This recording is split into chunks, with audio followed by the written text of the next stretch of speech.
3 more games, Sam. Yes, sir. So fire away. Gotta save him. So, Coach, let's start with JJ. You had high hopes for him in the preseason.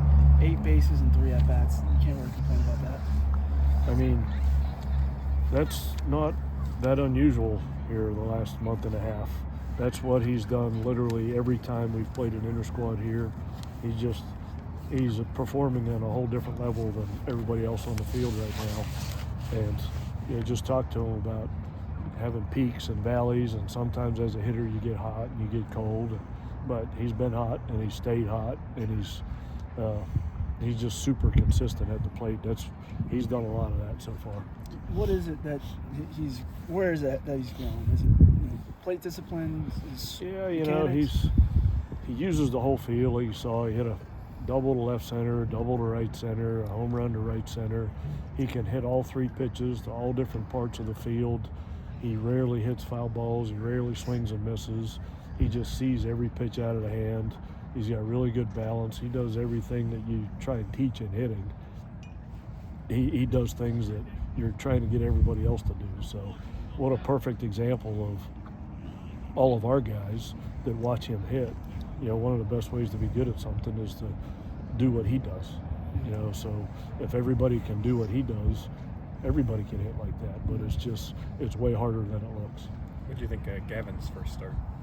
I thought it was good, man.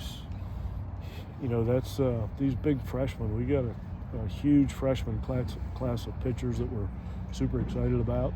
Their future's here, and you just need to get them innings and get them experience. And he went out there and was in control of himself. And I tell the pitchers all the time that solo homers early in the game rarely beat you. And we hit 3 solo homers on Sunday and lost the game.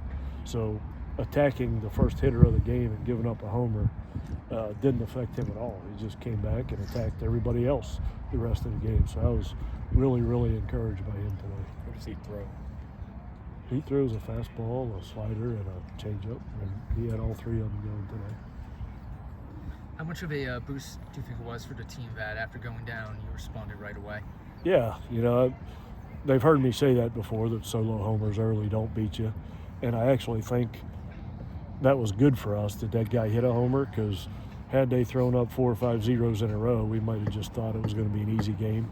But the fact that he did that may have woken us up a little bit early on. So I'm glad we won in spite of it. So since we won, I'm glad that he did hit the homer. Coach, this is your first home game. You've obviously had the road stretch, and you played some really good teams. Just what have you learned through the first 10 or so games about your squad that you might not have known before? Yeah, you never know going into a season how you're going to be, because you play inter-squads, and every time you play an inter-squad, if you score a lot of runs, you think you can't pitch, and if you don't score runs, you think you can't hit. So you never really know how the team's going to come out. This has maybe been our toughest first 10 games stretch since I've been here on the road against the teams we played, and to go 6-4 against those teams was really made me feel good about this team. I think once we get our feet under us, weather warms up, and we start playing regularly at home, I think we'll play a lot better than we did the first 10. So pretty encouraged by this group. I haven't done the math yet. You said in the preseason you weren't going to steal as many bases. I don't know what the pace is right now, but you sure as heck are trying to match that pace. Yeah, we still have some guys. We don't have as many that can run this year as we had last year, but the guys that we have can steal bases, so we're always going to play that way. Even if we don't run, the pitcher thinks we're going to run, so it changes the way you pitch, and that may be why Barry got that pitch to hit in the middle of the game, because we had a guy on second base, and the pitcher was looking at him a couple times, and that promotes a pitcher making a mistake. So that's always going to be our offense. It's more fun to play that way, more fun to coach that way, and more fun for the fans to watch a team play that way. So I don't see a downside.